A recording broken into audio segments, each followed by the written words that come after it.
So it is that time of year to take out all of the corn stalks. We've harvested all of our corn, and unfortunately we did not get a great harvest. A lot of the ears were eaten by worms, and a lot of the stalks didn't have ears on them because I made the mistake of not fertilizing the corn when it tasseled. So unfortunately the harvest was not fantastic. But we still have to take it out to start prepping the garden for the next season, and it's pretty tedious when you don't have a machine to help you do this. I actually went through with clippers and clipped every one of them at the base, and I thought it was something that I might be able to do on my own, but I did have to have the kids come down and help me. And as I'm clipping them, they are just taking them and putting them over the fence to someone else who's bringing them over to the compost. And it took us only about an hour, but it was so hot that it felt like the entire day. We were all really happy when this task was over with.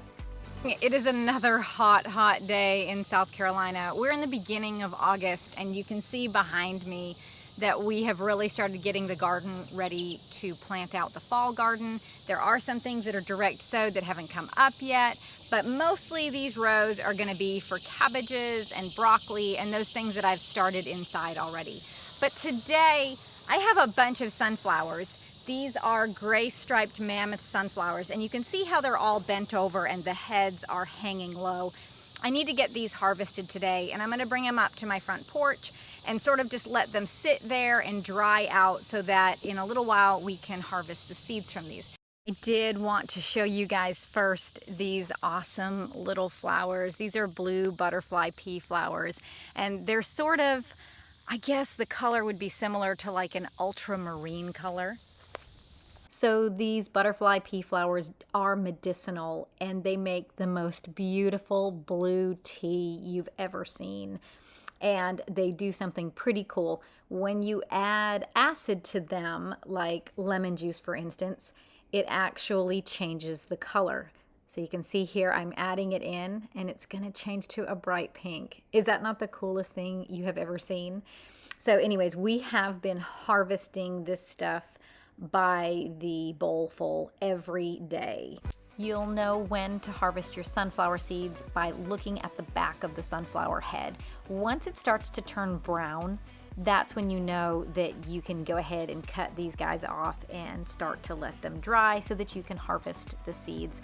Last year we harvested all of the seeds up on our front porch, and we ended up having a bunch of volunteer plants come up in the front yard, and it was really beautiful this year. So hopefully we will get that again next year. So some of these guys were really big. And you can see if I hold this up close, that these right here are all individual flowers. And so if you just lightly brush those away, it will expose all of the seeds underneath. And you can see just how big and plump those seeds are. So that's why we grew this variety this year.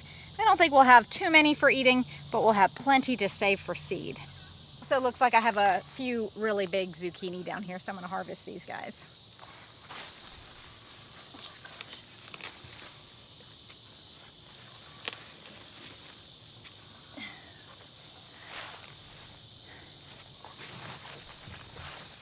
And I also have to do a second harvest today of my cowpeas. This will not be the last one. They'll keep producing. I'll have to do a bunch more harvests off of these guys as they dry on the vine. I ended up sowing 3 rows of cowpeas in this one 70-foot row for a total of 210 feet of cowpeas. I love this crop because it's just so low maintenance. It doesn't mind drought, it loves the heat, pests don't bother it, and when you harvest it, the wrapper around the beans is nice and brown, and so you know that it's ready. You just bring it up to the house, lay it on the floor, and just let it dry. And then whenever you get to it to shell those beans, you get to it. It'll wait for months just in that state, just like any dry bean.